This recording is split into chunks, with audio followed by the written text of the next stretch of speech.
What's up everyone and welcome back to the MMA Zone. Today, let's get started with Khamzat calls out Paulo Costa for wanting a money fight. Heading into Paulo Costa's recent fight with Roman Kopylov, the former title challenger made it clear that his sights were set on a money fight with Khamzat Chimaev. And before we continue, make sure to leave a like on the video to help support the channel. During an appearance on the Jackson podcast this week, Chimaev fired back, saying that on top of being worth way more than Costa, he's already beat the fighters who have beat Costa. For a long time before, when I was starting with MMA, some stuff became like personal listings, so now it's just a fun. I understood quickly because it does talk so much, and it is fighting game, and they're saying we play with your mind and say something to call it out, make him angry. I don't care what Paulo Costa says. I have my life, I have my bank account better than his 10 times, so I would be happy, so this guy is poor, but that's why he's trying to call me out and make money, I beat the guys who beat him. Although the winner of the DDP Chimaev fight will likely collide with the winner of the Imavov versus Borralho fight, as Chimaev revealed, he's also interested in a fight with Alex Pereira. If he wins, if he lost, if they give some good money, I'm gonna fight that guy. Why not? While Chimaev is sitting as a betting favorite heading into this fight, Israel Adesanya thinks that DDP is going to get the job done. During a recent video for his YouTube channel, he weighed in. From what you've already said, he showed his hand. He's gonna go after him from the get-go. But DDP, I think, can weather the storm and probably finish Khamzat later on, because Khamzat, if it gets to round 3, 4, 5, it's gonna be a problem. It probably won't get to round 5. I say round 3 or 4 DDP. But if Khamzat's gonna win, it's gonna be in the first round. It's gonna be impressive. It's gonna be spectacular. It's gonna be violent. But yeah, I'm gonna go with DDP. Yeah, I think he'll get it done. I think it's just stubborn. I'm gonna go Dricus by late TKO. When Boris steps into the octagon on Saturday night, Arman Tsarukyan has revealed that he'll be in the challenger's corner after the two train together for this fight. Interestingly enough, when DDP and Chimaev step into the octagon, it sounds like the crowd will be behind the #1 contender. During Thursday's Fight Week press conference, the champion got booed pretty hard by the Chicago crowd. DDP, unsurprisingly, was completely unfazed. Dana White shuts down Conor McGregor rumor, and McGregor leaks DMs. After recording his first drug test of 2025, Conor McGregor continued to share training footage ahead of an eventual return. According to Dana White, who appeared on Pardon My Take this week, McGregor is adamant about fighting on the White House card. He already came back and said he's back, and he already put himself back in the testing pool, saying he wants to fight at the White House. Conor wants to fight at the White House, so he's back. He's back, but we're not talking about fights for him right now. I trust Conor.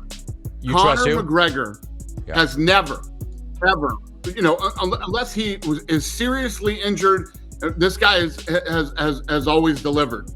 John, I'm a little more skeptical about. Then, on Thursday morning, McGregor took to social media, posting about his excitement for the White House card. Ringside at the UFC White House event displaying Ireland's strength, courage, skill, and determination directly in front of our American counterparts, Ireland together in unison at the world's biggest fighting event live from the White House lawn. However, hours later, the UFC roster watch account posted that McGregor had been removed from the roster, despite the fact that he was still listed as active on UFC.com. In response, McGregor leaked a DM exchange he had with an unknown person who texted him that his first test result came back clean. Piro called yesterday, first clean, nice. The person then followed it up, adding, "We'll be sending official notice next week." Just 7 minutes later, however, McGregor deleted the post. Dana White then sounded off, shutting down the rumor with a post calling it, quote, "total BS." Ariel Helwani then confirmed that the rumor was fake with McGregor's team, posting, "Conor McGregor has not parted ways with the UFC. Both the Notorious and his team confirmed this to me.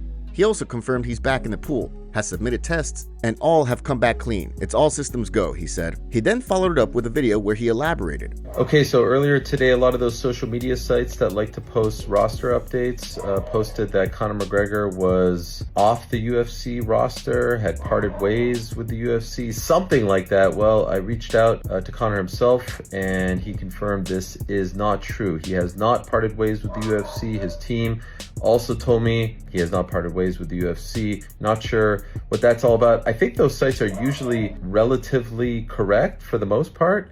So I'm not sure what this is all about or why that was posted or if they were hacked, but he confirmed, they confirmed, he even confirmed that he's back in the testing pool, and he said, quote, "all systems a go."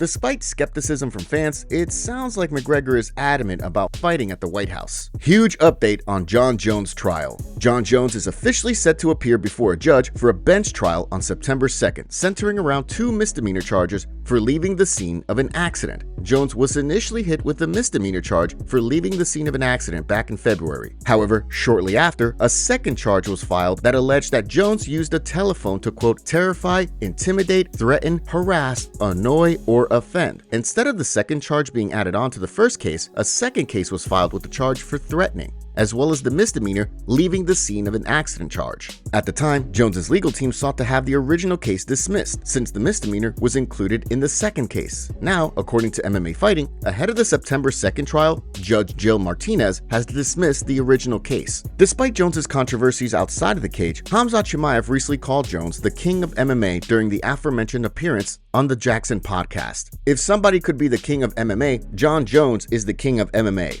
I like to watch his fights. If something's going bad for him, somehow he finds a win. Happy to see him finish undefeated now, and hope he never comes back. Chimaev also weighed in on a potential Jones-Aspinall fight. He could, but we can't be forever there. But if he beat that guy, young guy, maybe he could beat him, Jon Jones, as well. But when you get older, it's different. But use Jon Jones, his young age, with anyone, bro. He gonna beat anyone. Yeah. You know, so, and every day people getting older, you know.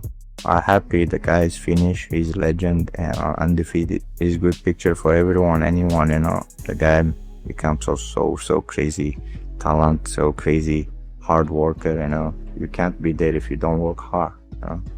Dana White confirmed that Jon is back in the UFC, but he said that they are not negotiating a fight, and that he trusts Conor McGregor way more than Jon when it comes to the White House event. With Jon Jones back training, it'll be interesting to see whether a fight with Tom Aspinall ever happens. Bobby Green breaks silence on pulling out of UFC 319. This week, UFC vet Bobby King Green withdrew from his UFC 319 scrap with Carlos Diego Ferreira. Although initially it was unclear what happened to cause the cancellation, at the 11th hour, Green has shared an update with fans via social media. In a post on his Instagram story released Thursday morning, Green revealed that he's on crutches and can't walk. What up, what up? I worked so hard to get here. So hard. I went through a lot of bull to get here. And back in the days, I've had pullouts, you know? But somewhere along the line, I said I'm not ever pulling out of a fight. If I gotta limp my there, I'll limp into the cage. But I'm never pulling out. This one is a little bit different. I can't even walk, guys. If I had a broken hand, I wouldn't say nothing, I would fight. And so I'm sorry to anybody I let down. I let myself down even more than that. You know, it just sucks to take this stuff, bro. I got things to do. I got people that look up to me and need me and take care of. And so I got crutches right here to you not, bro. It is what it is, man. And I'm really sorry, and thank you for everyone that really rides with me. It's really appreciated, and I'm really sorry. So far, no word yet on whether he'll need surgery or how long he'll be out for. According to reports, the UFC is planning to try and reschedule the fight, meaning Ferreira likely won't be getting a short notice fill-in opponent. UFC updates. Heading into this weekend's UFC 319, let's take a look at today's UFC updates, starting with a last-minute update to this weekend's card. According to reports, the tough welterweight finale between Rodrigo Cezinando and Danil Dolchenko has been postponed until the Noche UFC card next month after Cezinando suffered an injury in training. We also have another change to the Noche UFC card next month, with Kwang Lee stepping in for Carlos Vera against David Martinez. Lee now steps into the bout after submitting Gaston Bolaños back in May, while on the flip side, Martinez will look to build on a first-round victory in his UFC debut back in March. Next up, we got a new addition to the UFC 320 card on October 4th, with Patchy Mix set to fight Jakub Viklach. The former Bellator champ is heading into the fight fresh off a loss to Mario Bautista in his UFC debut. On the flip side, the former KSW champion Viklach is heading into the fight after successfully defending his title for the third time last summer. And last but not least, Nick Diaz's coach, Jose Garcia, has shared an update on Nick Diaz after fans were left concerned over reports that the fan favorite was reportedly being held at a rehab facility against his will. In a post on Instagram, Garcia wrote, "As Nick Diaz's athletic recovery and conditioning coach, I'm happy to provide an update on my brother Nick's welfare for all his supporters. Nick Diaz is doing exceptionally well and has finally overcome the challenges that previously affected him. Throughout his struggles, Nick's family and genuine friends offered unwavering support. while others who claimed to care for him ultimately took advantage of his situation. Fortunately, Nick is now in optimal health and high spirits, thanks in part to the positive influence of a loving partner who values him for who he is, beyond his fame or material possessions. Many of us are deeply invested in Nick's well-being and desire to see him thrive in life. It is heartening to see Nick's circumstances improving, and I would like to extend my sincere gratitude to everyone who has wished and prayed for his well-being and speedy recovery. God bless us all. Nick, still the GOAT. Paddy Pimblett has the best chance to beat Ilia Topuria? Ilia Topuria has looked nearly unbeatable throughout his UFC career so far, rattling off dominant wins over fighters like Alexander Volkanovski, Max Holloway, and most recently, Charles Oliveira. While there's still no word on who'll be getting the next crack at the title, Darren Till believes that Paddy Pimblett has the best chance of dethroning the champion. During an interview with CompareBet, he explained, "Paddy has probably got the best chance to beat Ilia, and I know it sounds ridiculous because I don't think Paddy's on his level in terms of his skill set yet. He will get there, but I just think Paddy, with his coaches and the way they strategize and how big he is and how sort of loose he is, I think Paddy has a great chance of beating Ilia Topuria." A lot of people will be against that opinion, but I've said this for years about Paddy. People like to give Paddy but he can fight. He's got a solid team around, and he obviously works hard because of the shape he gets in. With Paddy the Baddy, Justin Gaethje, and Arman Tsarukyan all looking to get the next crack at the title, only time will tell how things will play out at 155. Dan Hooker criticizes Charles Oliveira's team. After being knocked out cold by Ilia Topuria at UFC 317, Charles Oliveira is already booked to fight Rafael Fiziev on the UFC Fight Night Rio de Janeiro card in October. The way Dan Hooker sees things, Oliveira's team should have stepped in and urged the former champion to take some time off after such a devastating knockout. During an appearance on Sky Sports New Zealand this week, he weighed in. "If you get knocked out, people should ask questions. I don't know why you're getting upset about it. You can't just surround yourself with a bunch of yes men. I don't know what his manager, team, and coaches are doing by letting him fight that quick. People around should be telling him that this is a horrible idea." As some fans have theorized, if Oliveira loses in Brazil, he may leave his gloves at the center of the octagon and ride off into the sunset. Khamzat called out for strange moment at weigh-ins. The UFC weigh-ins this morning were a complete mess, from the scales being broken to the scale operator calling out the weight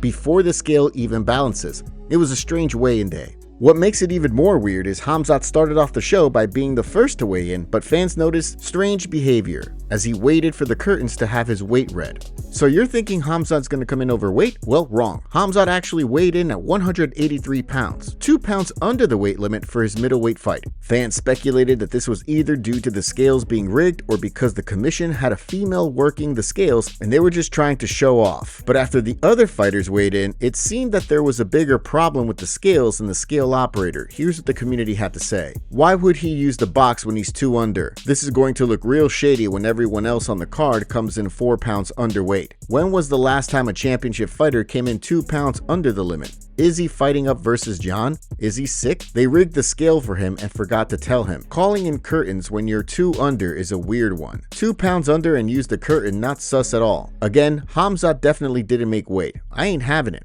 You don't get the curtain if you're 2 pounds underweight. They stole that other guy's weigh-in who conveniently also came in at 183. Off, mate. Scales are today. What Also, why is Khamzat coming below championship weight? Seems weird that every weigh-in is taking ages too. Something's off. MVP then weighed in after Khamzat also using the curtains, causing speculation that it was because of the female scale operator. Because even an MVP fan wrote saying, "Today there's a girl from the athletic commission doing the weigh-in, and now MVP also weighed in naked for middleweight." I'm starting to think it's on purpose. Some fans believe Khamzat did this on purpose to prove the MMA community wrong. People freaking out asking if he's sick when in reality it's just a middle finger to all the people that were skeptical of him making weight. I think he's trying to convince the UFC, "Hey look, I'm weighing in underweight, give me another shot at 70. With everything aside, the main event is official. DDP weighed in at 185 pounds and Khamzat weighed in at 183 pounds. Who do you guys see winning this fight tomorrow? Let us know your predictions in the comments below. We have a favor to ask. Help us reach 200,000 subscribers on MMA Zone by subscribing and turning on notifications for daily MMA content. Seriously, we rarely miss a day.